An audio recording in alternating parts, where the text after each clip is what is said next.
All right, I don't want to delay any longer. Thank you all for being here. I know we have a little tough competition with presentations this afternoon, last-minute additions.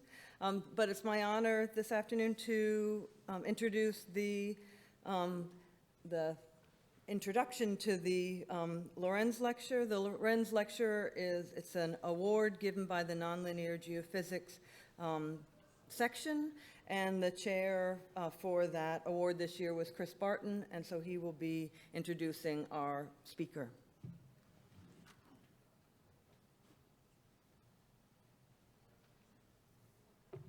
Thank you, Sarah.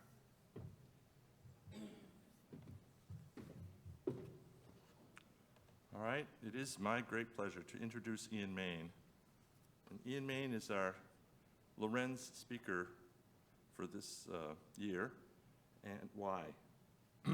He has made sustained and exceptional contributions to the understanding of nonlinearity, complexity, and the scaling in the physics of rock fracture, earthquakes, and volcanic eruptions. So Ian received his PhD from the University of Edinburgh. In his professional career, he's gone up the ladder in the British educational system. I like the fact that he started as a PhD student at the British Geological Survey and became a lecturer and then a reader. And since the year 2000, he is a professor of seismology and rock physics at the University of Edinburgh.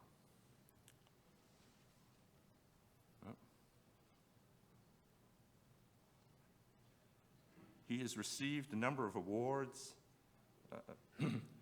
2014, he was awarded the Lewis Neal Medal from AGU. In 2009, he was elected a Fellow of the Royal Society of Edinburgh, Scotland, which is their National Academy of Sciences. He's published over 198 articles, book chapters, etc. And currently, he's the Director of Research at the School of Geosciences at the University of Edinburgh. So Ian, welcome. I look forward to your lecture.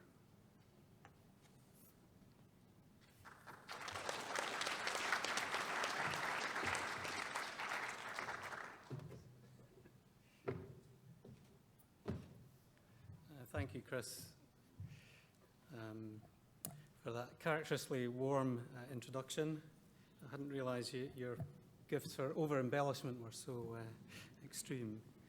But this is really a very great honor for me, and also a source of some humility. I spent a year in between funding, between my master's finishing and my PhD starting. There was a funding gap, and I used it to read Benoit Mandelbrot's book, amongst other things. And I met him at his 80th birthday conference in Munich. Soon after finishing my PhD, I met Don Turcott when he was giving a lecture in London. And he was kind enough to put one of my PhD pictures in his first book on fractals and chaos in the geophysics. And over many years, I've had lots of discussions with on statistical mechanics of earthquakes with John Rundle, Bill Klein, Didier Sornet.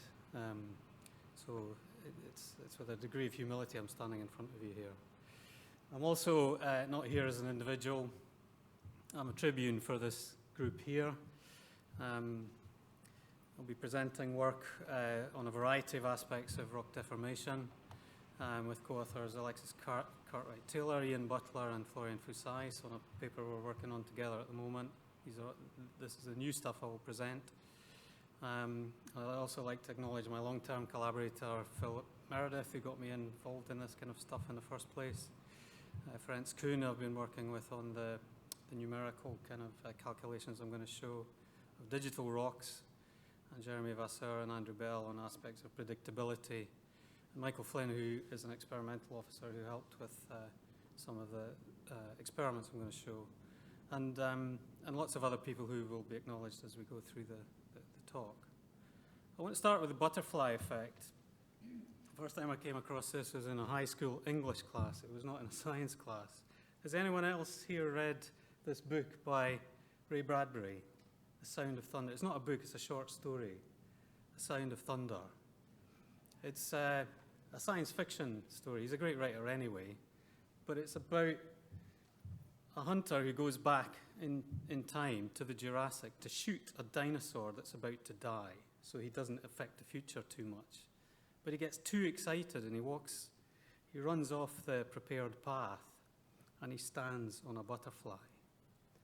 And when they come back, an election which went slightly the right way, when they left is now slightly the wrong way. So small things can have a big effect. Ray Bradbury thought it might take millions of years, and Lorenz showed you can do this in a few days in a simple model for the Earth's convective atmosphere. This is Lorenz's butterfly on the right here in 3 dimensions from a recent paper. And so there are limits to predictability in nonlinear deterministic systems, even simple ones, and even when measurable to arbitrary but finite precision. Working with IBM, top-of-the-range machines of the day, doesn't matter how much precision you put in, you've still got an unpredictable system over a certain amount of time. And even at the largest scales, so small things can have an effect on the system scale in a nonlinear system.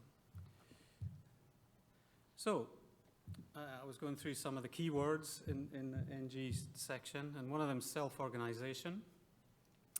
Adam Smith would have called this the invisible hand. He came up with the idea of emergent structures in terms of an economy emerging from interactions between buyers and sellers, something happening at a bigger scale. We call it self-organization now. And it's associated with localization in many different kinds of systems. So this is, the classic one is in Bayesian convection. When you heat up a given rate, you start to organize the cells in a state that's not near equilibrium. So these are moving now. And the reason they're moving is to maximize the heat flow through the system, the change in entropy. And in an equilibrium system, it's very unlikely to have organization like this. You just get random thermal disorder. But in a non-equilibrium system, you can produce order, negative entropy production, a decrease in order, a decrease in disorder, at the expense of producing more heat to go through the system. So the reason it does it is to push heat through the system in a convective way. And that allows the production of negative entropy in the system. It's not enough to overcome the net total, but that's where it comes from. And the same is true in magnetic domains. Here are some examples. It's energetically favorable for the domains the magnetic moments to point in the same direction. And so you can minimize the energy on the boundaries where all the main sort of spin exchange forces are acting. And so you reduce the energy of the system. So there's 2 ways of getting self-organization. One is to maximize the entropy, and the other is to reduce the free energy in the system. And that represents this kind of interplay between interactions caused by the energy of interaction of the magnetic domains, or in the case of rock mechanics, the variation in the stress within the sample, and the disorder. So it's a competition between these 2 usually. The idea of fracturing as a phase transition isn't new. It goes back to Griffith's original papers in 1920-24. And this is the formulation he used for pulling open a crack in it. It was actually glass rods that he used to demonstrate this, where you put in a flaw, a notch, as a kind of stress concentrator. So this is the nucleating crack. And he used the mathematics of Gibbs for nucleation of a raindrop. So Gibbs had solved this problem already in terms of saturation from the cloud condensing into the droplets. So you had a vapor or a liquid. He put in thermal disorder as a mechanism for randomly nucleating droplets in the cloud. the work was done against surface tension. And the thing that was driving it was the degree of saturation, which also depends on things like the temperature and so on. So Griffith used exactly the same formulation. He just changed the vapor to an intact or broken solid, or the two phases. The sort of brilliance of Griffith was realizing that the rock mechanics problem was not sort of solvable just because of thermal disorder. It had to be some permanent structural disorder from the makeup of the material, the complexity of the material. Surface tension he replaced with specific surface energy of the solid, and saturation, the equivalent variable is the strain energy in the system. So here's the formulation. The energy is a function of crack length. The specific surface energy means that the total surface energy goes up linearly with the length of the crack, and the strain in the sample caused by the stress here results in strain energy, which increases as quadratic, as a square of the length of the crack. And then the total free energy has a peak here. It's a quadratic function. It has a peak here where the slope is 0. It's called a Griffith equilibrium. So it's not really sometimes called a energy balance, but it isn't really. It's a nucleation criterion. Because once you get to this point, a small perturbation means it can grow arbitrarily large. And so that's the kind of nucleation theory. It doesn't tell you about how it stops or anything like that. In fact, John Rundle and Bill Klein had a nice paper on how things stop in a stochastic medium, which kind of took this to that problem. So this is irreversible nucleation at the peak, and it defines this thing called the Griffith energy release rate per unit surface area, or in this one two-dimensional approximation, it's per unit length. And that means that nothing happens, and then when you reach some critical stress, the crack can grow arbitrarily large to infinity. So that's, and then critical point phenomena, another key word. So this is like a first-order phase transition when you have a change in density between two phases, the liquid and the gas, at some subcritical temperature. So you go across the liquid-vapor transition, and you have a density change. And so the density is changing, and the pressure here will change in this fashion. But when you reach the critical point here, when the density difference between the two phases becomes 0, then that's essentially the point where the two states, sort of condensed or vapor, are energetically both favorable. And that's when you have the maximum disorder in the system. And so we can relate these processes to an order parameter, Q, which is related to the density contrast and disappears at the critical point, and the correlation length, which is around about the size of the largest cluster in these condensing droplets. And so the order parameter goes from 1, this might be the magnetization in a magnetic system, down to 0 when you get to the critical point. And this is what happens in magnetization. It's called the Curie point. And the correlation length goes in as an inverse power law with temperature as you go across this phase transition. And this it's some critical probability of occupancy, which depends on the kind of clustering that occurs. So what that means is that for these systems, the correlation length, or the size of the biggest feature in the system, for the single flaw in a uniform medium, which is the Griffith model, nothing happens, and then it suddenly fails abruptly with no warning. For a first-order phase transition, you have this kind of a precursory sort of condensation. Cracks are occurring in our example, and then it still goes in a discontinuous way. And then the ideal situation is if the system is approaching near the critical point, and when you have this nice kind of inverse power law with a well-defined failure time that you can predict from the data. And I'll show you some examples of that. So criticality gives you this, largely because of the heterogeneity and the disorder in the system, either thermal or structural, gives you this nice smooth response. But it also means it's very nonlinear. it takes off very quickly. So we have these different phases of nucleation, growth, and coalescence in terms of population dynamics. So initially, this is a simulation by Patience Cowie, Didi, and Jan van Est for fault growth in a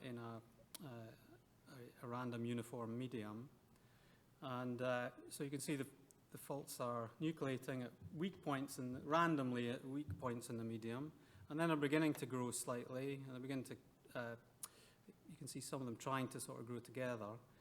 But basically at this point in the nucleation dominated phase, we see exponential growth in the damage and an exponential frequency size distribution. There's no fat tail. And then as you increase the strain, you see growth and coalescence. You see much longer features. You can see they're beginning to link up. And that's due to elastic interactions between the crack tips. At this stage, there's a power law growth in the damage with ongoing strain and a power law frequency size distribution. These phases are also seen in models for growth of the cities and stuff like that, which also start with exponential nucleation. So it's a general property of many complex systems, this behavior. Fluid rock interactions are important as well, because when you do some sort of tensile tests like Phil Meredith did in his PhD, again, it was a crack growing through a notched specimen to sort of guide the crack and make the experiment tractable in terms of the size of the sample. You put it under tension, you produce lots of little micro cracks you almost can see with the eye of faith here on either side. And you can measure the velocity of crack growth in the laboratory, and it turns out to be very strongly dependent on the stress intensity factor, the measure of the stress concentration on the crack tip. And it turns out that stress intensity factor is proportional to the square root of Griffith's energy release rate. But the thing is, it's to some huge power, n. So here's the data, log velocity, and it depends on the fluid rock interaction between the rock. In this case, it's a granite specimen, so it's more reactive to an alkali. So the fluid rock interaction is definitely affecting the energy budget at the crack tip in different ways.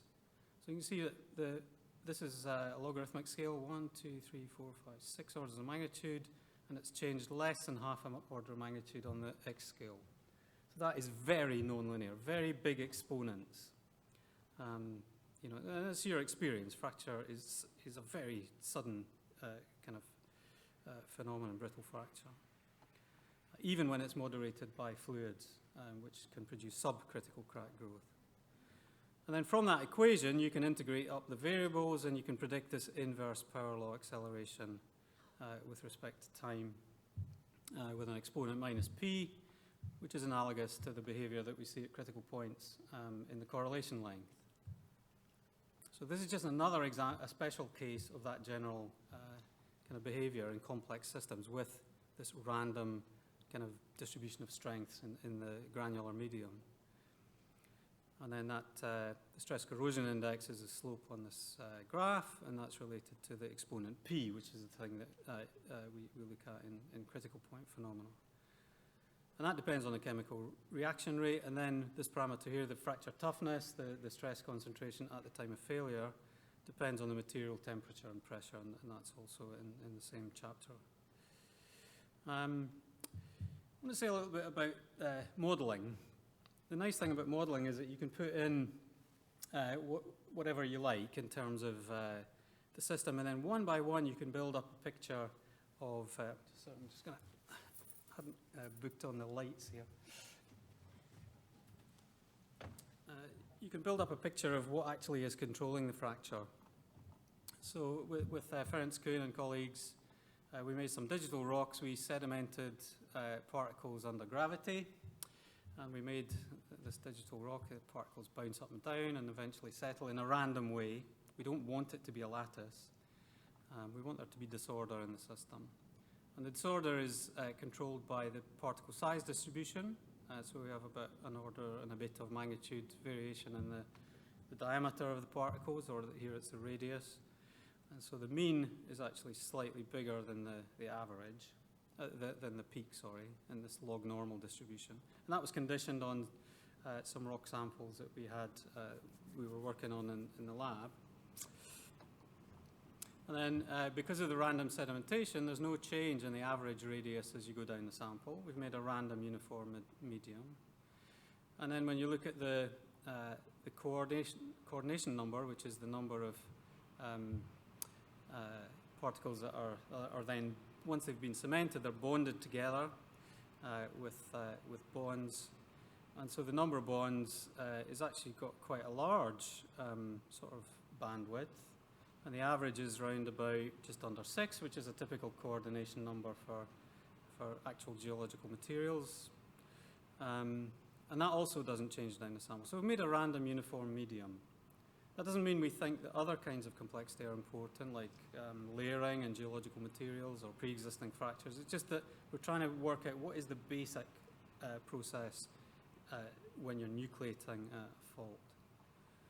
The discrete elements are unbreakable and they're cemented by breakable bonds, and the fluctuations are only from the structural disorders. There's elastic interactions. There's a little bit of damping to make sure that this is a fully elastic model. So when you break a bond, you produce phonons, elastic waves that go through the sample, and they might affect the results. So we put in a certain amount of damping just to damp that down over a reasonable amount of time. But the important thing is we don't put in any power laws at step 1. And that was published a few years ago now and covered in this commentary article. And what we see is very much what Phil Meredith saw in his experiments, that this is the log of the acoustic emission event rate. And this is in fact cumulative plot. So you can see that at low stress intensity there's a very steep slope, or maybe even exponential. And then it grows to the correlation length, which is the size of the biggest feature, is growing through the test, and it produces a very flat slope. Seismologists call this the Gutenberg-Richter B-value after this equation here from their paper. It's just the steepness of the slope, if you like. And that depends on the stress concentration at the crack tip. Chris Schultz had previously shown this for stress on its own. To second order, it's better correlated with stress intensity. So, and this is what we saw in the discrete element model, the probability size distribution for the area of the connected set of broken bonds. So we call this a burst size, which is the number of broken bonds in a single contiguous cascade. And we can see that as we increase the strain, we see the same sort of behavior. And we get very nice fits to this is actually a gamma distribution, a power law with an exponential tail. It starts off exponential, just like Patience-Cowie simulations. And it grows through to these system-sized events towards the end. And we also see the same kind of power law scaling, and I haven't shown you this because there's quite a lot of pictures required, but it's in the papers. So we found a lot of similar scaling laws for strain energy change, because we know that, the burst duration, the waiting time between events, and we found that those exponents are similar to what people had reported in physical experiments in the laboratory by these authors.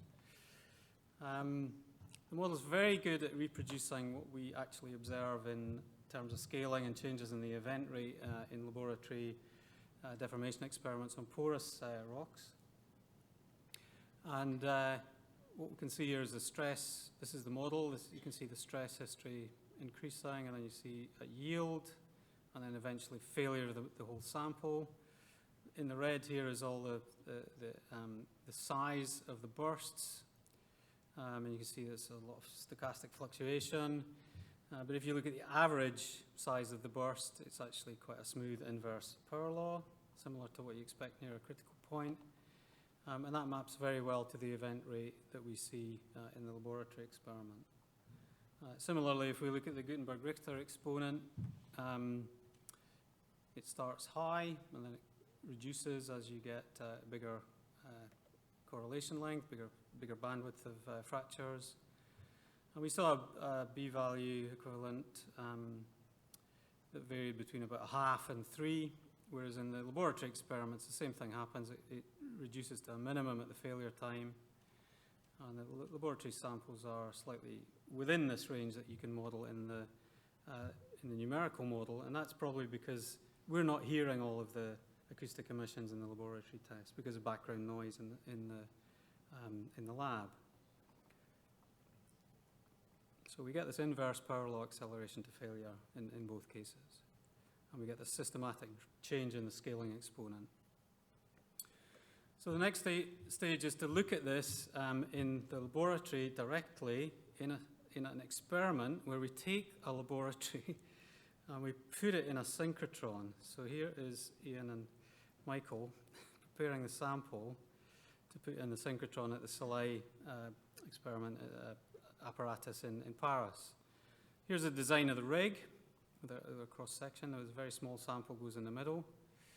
And then it's transparent to X-rays. We can see what's happening during the test. We don't have to rely on acoustic emissions, although we're going to subsequently do some tests where we have acoustic transducers on the top and the bottom. For these tests, we only looked at the X-ray data. And so the way you do the experiment is you increase the strain by increasing the pressure in the RAM, and then you hold the pressure constant while the synchrotron results are being taken on this rotating stage. So we get a 360 view of the sample. Okay, so all these steps are stopping the test to image the sample because it takes a certain amount of time to do that. And you get these very high resolution images of the rock, and you can see the fractures even without doing much processing in some cases. I should say this is a heavily processed image. It just hasn't been segmented.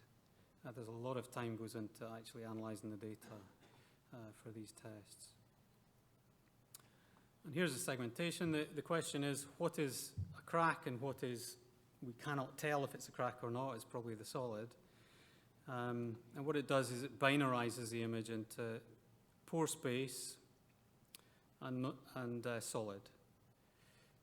And the diameter of the sample we're using is about 3 millimeters. It's got to be very small so we can image these tiny cracks. And then this is an equivalent. This is what you would get if you did, this is a three-dimensional image, and this is a two-dimensional slice or tomogram through that image. And so what we measure, what we infer then, if we add up all, the volume of all these cracks and divide it by the volume of the sample, is the segmented porosity. It's not the actual porosity because we cannot see below the resolution of the method, which might be about 10 to 20 microns. So the pixel size is about 3 microns, but the segmentation resolution here we think is around about 14. So it means that the segmented porosity is less than the actual. And these are the results of the test. So we took, to start with a material which has no cracks in it, and then put cracks in. We selected a specific microgranite called Ailsa Craig microgranite, which Phil and myself had worked on before in fluid transport problems. And it has the characteristic of being virtually crack-free, except for these kind of vugs after phenocrysts, which have dissolved and left a little bit of porosity. And these are snapshots through the test. So the grain size is on the order of 250 microns. Confinement pressure is around the sample are about 15 megapascals. Strain rate is a typical laboratory strain rate for doing a test over a few hours or so. And the segmented porosity at the start, once the sample was up to pressure, it was less than 0.1%. So very small at the start. And then it starts to grow. You start to get new cracks. So initially you're nucleating lots of random cracks. These are not cross sections, these are projections into the plane which the rock is eventually going to fail in. So this is done after the test when you know what that orientation is. And then after a certain amount of time you start to see damage localize spontaneously. There's no hint of it until this point. So suddenly you flip into a situation where the cracks are beginning to interact. And they do so in a way that produces order from this random chaos before that point. And they do it themselves inside the system. And the reason for that is the elastic interactions that we modeled in the discrete element model. And in this test, what happened was a lot of tensile cracks grew in the vertical direction. And you're loading it from the vertical. The tensile cracks are open in this way. And so they grow. And then there's more and more of them. You can see the damage is localizing to a greater extent. And eventually, it fails on actually a number of these. So there isn't like a fault in this case, because it's hard for the fractures to actually link up in the shear direction, because there's not many flaws in that direction, in the 45 degrees on the starting sample. So it actually fails by a mechanism called spalling, where if you take this sample out of the jacket, it starts to fall apart, and not just on a fault plane, but on many planes. And then post-failure, you've got this big sort of stress drop, which suddenly smashes a whole load more cracks. So post-failure doesn't look exactly the same as pre-failure, because you're dominating the signal by things that happen during rupture. And then we deliberately put in cracks, randomly oriented cracks, as a different type of disorder by heat treating them, in this case to 600 degrees. So you heat up the sample to 600 degrees, you see a lot of these little pores are much smaller, and you can see cracks have occurred when you cool the sample down because of thermal cracking. And that puts in a controlled way fracture porosity that you can then see what difference does that make. I've put in more disorder, what's it going to do? And it does the same initially, it just randomly nucleates fractures, not so many of them. And eventually they start to link up, and this time they're starting to link up in a shear, in a sense which allows shear at an angle to the maximum principal stress. And then you start to get a damage zone. You start to get a fault growing. Some nice other examples of this from acoustic emissions shown this morning. So the fault organizes as a damage zone and then begins to grow. And then post-failure, you have something which is aligned in the sort of typical 30 degree to the maximum principal stress that you see in actual rock samples. Okay, so quite a different response because we've changed the initial disorder. Everything else is the same. So the disorder and then the elastic interactions are still controlling the localization. And so we have the spontaneous emergence of nonlinearity. Both of these samples exhibited sudden onset failure. The untreated sample with the no cracks in it was stress strain history pretty linear until failure. Failure has occurred when we were trying to make a measurement of using the synchrotron. It sort of crept to failure, and then we have an observation much nearer the actual failure time in the case of the heat-treated sample. But you can see a much more significant yield in the heat-treated sample. It's got these shear damage zones in it. And at the same time, the porosity is increasing. Turns out there's a power law with time in both cases. But there's a lot more porosity generation in the untreated sample. There's a lot more fractures, as you could see in the images. And the number of voids is also increasing non-linearly, spontaneously, in a way that you can model again with a power law with some base starting value. And again, there's a lot more voids in the case of the kind of pristine untreated sample. So how do we characterize the evolution of these? We don't have acoustic emissions, we don't have a magnitude and the kind of things that people do in the laboratory using acoustic apparatus. Well, we can see the cracks. They're kind of funny shape, and what we've done initially anyway is to fit this to an ellipsoid, best fit 3D ellipsoid, which gives us the centroid, which is the location, and then the principal components of the major and the minor axes, and that's related to the dip and the strike on the fault. or the crack. And then we've got the amplitudes, which tells us things like the crack length, the width, the thickness. And the crack length is taken to be the length of the major axis, shown in green here. So that might be an estimate of how long the crack is. And then the intercrack spacing can be worked out from where the centroids are as points. And we see emergent power law scaling, just like you saw in the acoustic emission results. This is the cumulative probability distribution for crack volume V. And you can see it starts out exponential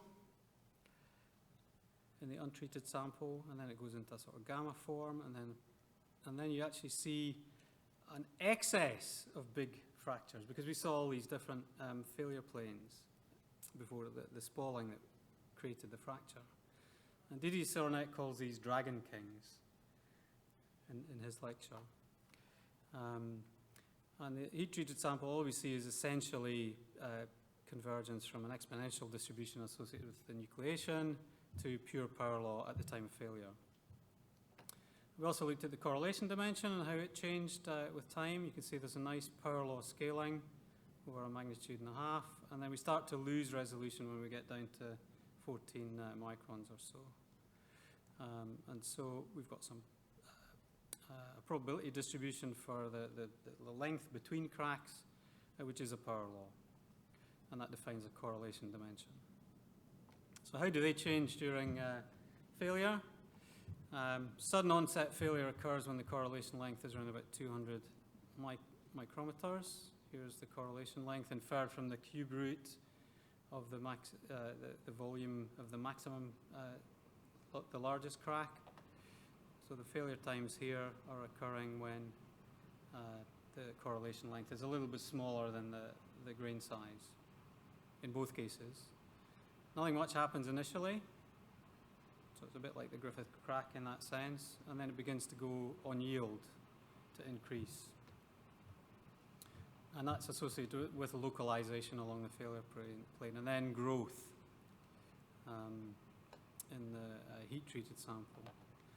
The power law exponent of the frequency size distribution changes from about 1.4 all the way down to 0.8. Again, it decreases slowly in this is the heat-treated sample, and then more quickly, not unlike the experiments that I showed you earlier on. And at the same time, for the untreated sample, it does the same thing, but it has a much lower beta value to start with. And then the correlation dimension is also indicating localization here for the heat-treated sample. So it's beginning to, the density of points begin to converge. And then once you get fault growth, the correlation dimension increases again as the length of these damage zones increase. So these scaling laws and the way they change are telling us something that we can now check with the images, and we can put these labels on them because we know that that is happening directly in the rock. We also see changes in crack shape. So this is the mean radius of the inferred properties of the crack. Let's say actual strain. The mean aperture, the cracks don't get fatter. If anything, they get a little bit thinner during the tests. In fact, this is for both tests. The width increases, and the length increases, and it's the most sensitive to strain. It's got the most nonlinear response. So crack growth is not self-similar. Cracks become longer and flatter with strain post-yield. You need to be at the yield before you see many sort of significant changes. And there's a lot more on this at the poster that Alexis Cartwright-Taylor and Phil Chile, who's in the audience, will speak to on Friday. So I'm not going to present those results here. But that's a big result. Crack growth is not self-similar. The scaling laws are and everything, but the way the cracks grow is not. So what does this mean in terms of predictability? How are we going to work out when this sample is going to fail? Even in the laboratory, this is a difficult question. What are the structural controls on the predictability of the failure time? So again, instead of having a numerical model, we want to put disorder into a physical model and see what effect this has. And this is some collaboration with the Jeremy Vasseur and these other co-authors in Liverpool and University of Munich.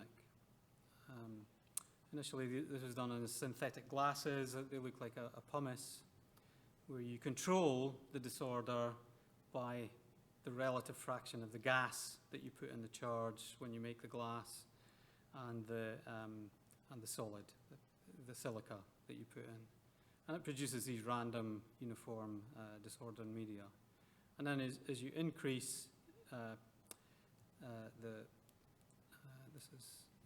as you increase the solid fraction, then you get something that looks like the Ailsa Craig microgranite sample I showed you earlier, in the limit of very low porosity. And we can look at the same for natural rocks. They're much more complicated, but it turns out that these structures really behave very similarly. And the detail of the structure is not as important as the ratio of the porosity, the kind of void fraction to the total. So that introduces a forecast error. If we try and model this as a critical phenomenon which is going to end in a well-defined failure time, it only works in the really porous sample. We get a nice inverse power law, and then it fails around about the time, the time that it actually failed. But this is not the case for samples which are lower porosity, more uniform, less disorder. They go suddenly. They go bang, and they go bang before you would predict they were going to fail. So that is not a good situation to be in. If you're trying to, I don't know, forecast the eruption time of a volcano, and it goes early, that's something to be avoided. So understanding where this comes from is really important. We also applied statistical modeling to this to see if this was a inverse power law really. And it turns out for these samples it's more likely that that's an exponential acceleration, which has also been seen in some volcanoes.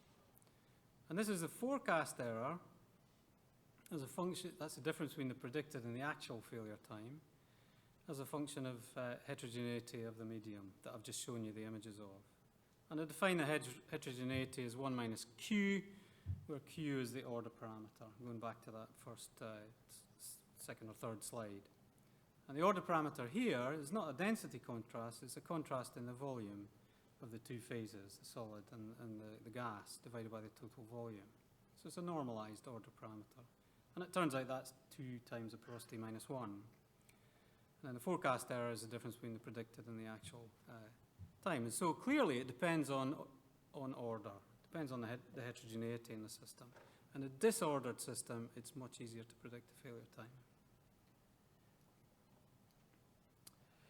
And the problem is early sudden failure. So here's the results for the synthetic material, and here's the results for the real rocks. And they are very similar at the same amount of porosity. So the detail of the complexity of the system isn't as important as the order parameter. And so here's an example. At low porosity, we've got acceleration, but it goes bang here, not where we would predict. So we're well early. And as we increase the porosity, then we get a better estimate of the failure time. So it looks like a first order phase transition at low porosity. We see this increase in the sort of the cumulative number of acoustic emissions and likely the correlation length in the system, and then it suddenly goes to infinity. Or the sample size is not actually infinity. Whereas it's more like a second order phase transition, a critical point transition at high porosity. And we can correct for that using a rock physics model of pore emanating cracks, and the details are in the paper. And we get a very nice fit to the systematic error in the predicted and the observed failure time. In fact, it's expressed as a ratio, which is different from what you would expect from the normal pore emanating crack model. So with this correction, we can correct for the effect of disorder in the system.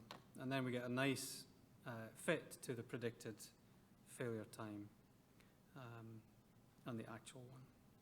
So this accounts for the systematic error in both the peak stress, which I've not shown here, and also the failure time. Obviously, if you're going to be applying these kind of scaling laws to the Earth, you need a certain amount of perspective. And nucleation-related precursors have proven very elusive in earthquake science, to the point where there's quite a lot of evidence of absence. In other words, we've got lots of geodetic estimates of what happened before an earthquake. And this is an example from just before the L'Aquila earthquake in 2009. These are geodetic strain from GPS. And we do not see an obvious acceleration to failure above the thermal noise in the measurement. So Amoruso and Crescentini saw no coherent anomalous signal larger than a few tens of nanostrain before this event. But they didn't stop there. First of all, they got a negative result published in a paper. In my view, there's not enough negative results in scientific papers. We should have a journal of negative results. In medicine, this is standard. If you do an experiment and it doesn't work, you publish it. You have to. It's part of the test, true, false, positives. But this is a nice example of a negative result. But within the thermal fluctuations of the line of sight along the satellite to the ground, they inferred that the pre-eruption nucleation, if it was occurring, they couldn't rule it out, couldn't observe it, but it must have a moment less than 0.00005% of the main shock seismic moment. So you're looking for a needle in a haystack if you're trying to look for precursors that you might see in the lab in the strain data at the scale of the Earth. And that brings us back to the butterfly. If that is the size of the nucleation zone, and there's many of them, then we have to have better ways of observing that than to see these kind of things at the earthquake scale. It's also not surprising we don't see the same thing before earthquakes in terms of the rate of the process, because obviously it's a much slower strain rate in the Earth than it is in our typical tests, 10 to minus 5 compared to maybe 10 to minus 15, so it's a lot of things can happen chemically in that kind of bandwidth of time. And what we saw in these tests, Ira Oyala's tests, where she deliberately looked at the acoustic emission precursor to failure as a function of strain rate, she saw this kind of gradual increase in the degree of nonlinearity. So she saw the equivalent stress corrosion index tending to infinity and the critical exponent tending to 0. And when it's 0, nothing happens and it goes bang, just like a Griffith crack. So it's not surprising that the precursors we see in the laboratory don't necessarily scale linearly to the field case. But prior to some volcanic eruptions, we do see acceleration to failure.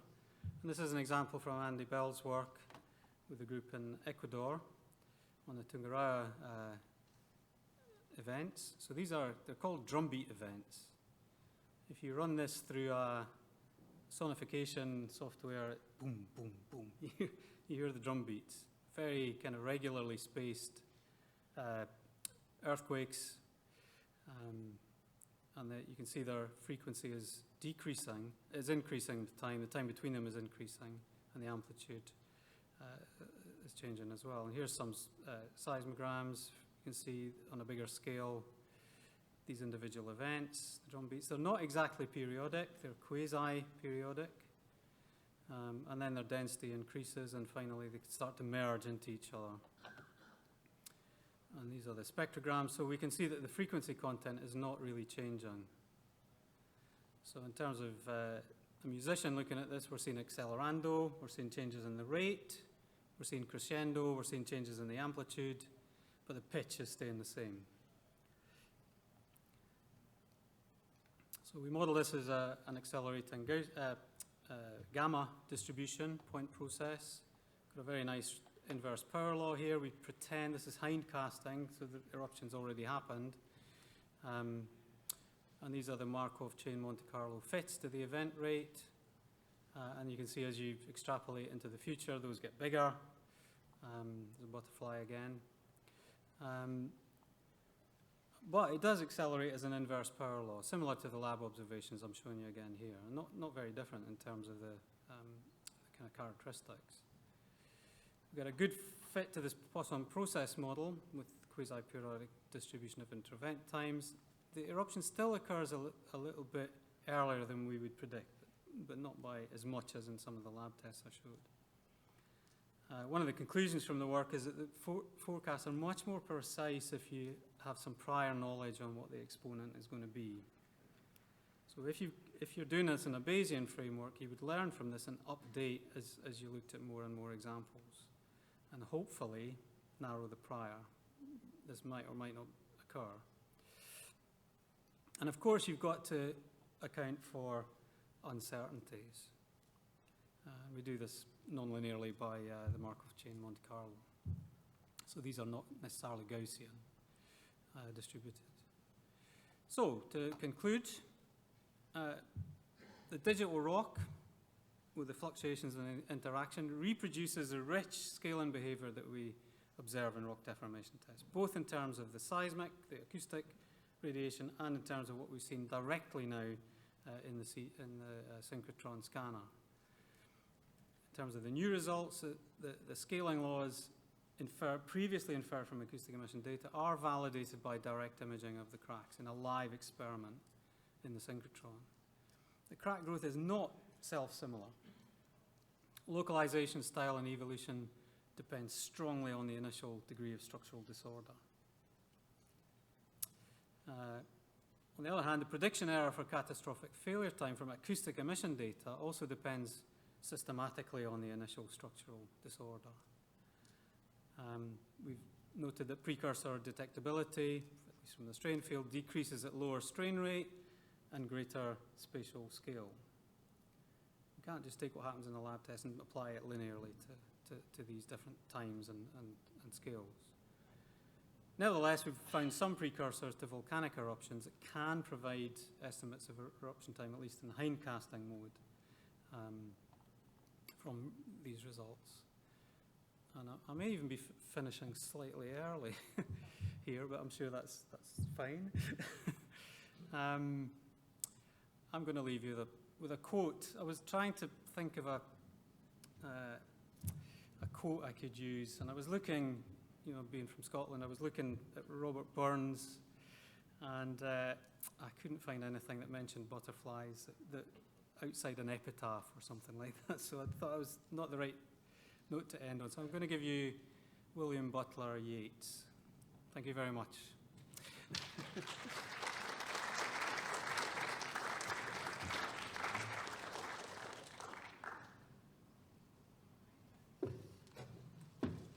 Thanks so much, Ian. So we definitely have time for a few questions. And I don't know if we have a mic yeah, there is a mic in the room if you want to have everyone be able to hear your questions. Well, I'll start. I'm going to take the prerogative. You can go second. So at the beginning, near the beginning, you talked about digital rocks. Mm-hmm. And are all the particles then spherical? And if you change them to be non-spherical, do you know what effect that would have? And I'll let you have the mic. Others have looked at this. Yeah, it does have an effect, obviously, because you've got, in these models, friction is an emergent property of the contact between the bonds, and that is different between the particles, and that is different if you've got rough particles. So it changes the nature of the deformation. What's surprising is it doesn't really seem to change, because that's a very simple model, and it reproduced with the smooth spheres, and it reproduced what we saw in the laboratory. So there's enough disorder in the system to explain the observations, but the detailed behavior is definitely controlled by the shape of the particles and so on. But the scaling behavior is not, and that's similar for other critical point systems where the scaling behavior can be universal and applied to almost completely different physical systems as well. So it collapses to these kind of universal behaviors, but it does so at different stresses than you might predict, and the subsequent deformation is also different. Yeah, so it does have an effect. All right. You go ahead. Ian, I wanted to ask you this has always been, this is a long-standing issue in doing the triaxial or uniaxial compression experiments. And that is, when do you have failure by shear and when do you have failure by spalling? Yeah. Is the right term.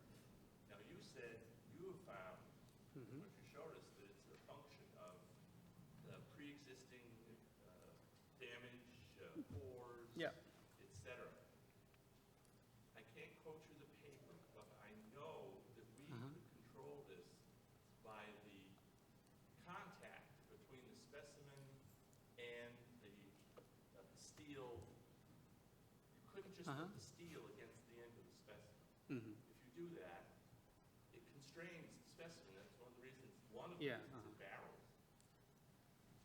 But if you put a material in there so there's no friction, failure is by spalling.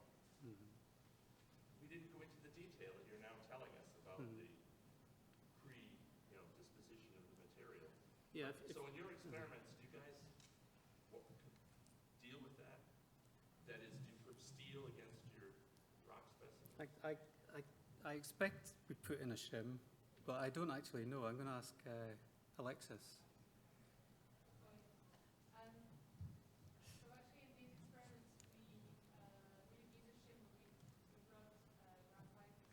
Oh, okay.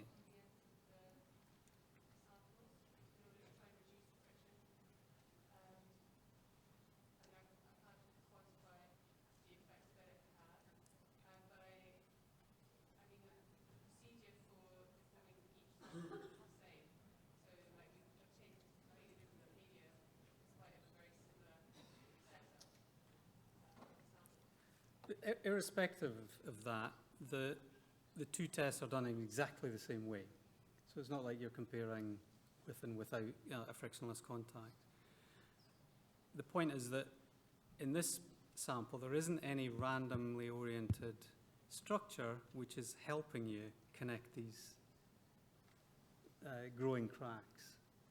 Whereas in the heat-treated sample, there's plenty features which are going to help guide the process towards localization. So it's still the heterogeneity, it's ultimately still the heterogeneity that's controlling the differences between these two experiments. We have time for one more quick question.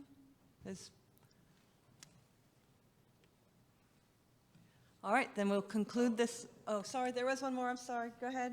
It's hard to see from here. My apologies. Yeah, just, do you have any reason, at the early part of the talk you focused on the random distribution of the flaws and the heterogeneities, and then power law behavior arising from that system. Do you have any reason to believe that power law behavior would not arise if you had a spatially correlated system, or even a power law distribution of heterogeneity in the first place? Yeah, I mean, normally when you're doing these models, you're trying to explain where the power law comes from, so you start without one. Yeah. And I'm not sure that, I haven't actually done this, but because we've tried to avoid it in a way, but I'm not sure that if you did put in a power law, the results would be that different. I think the main thing is that you've got disorder.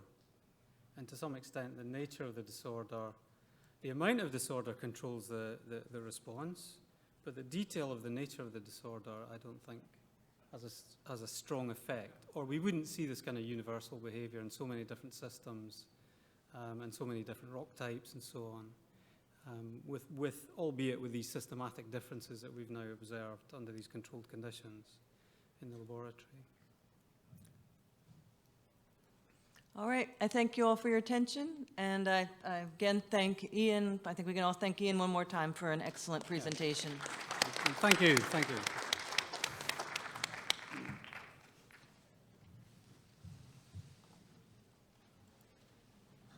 Oops. I don't know, just switch. Oh, it's escape. Escape to get out. And then, Once we get some questions. yeah, no, that's good. That was reason, it just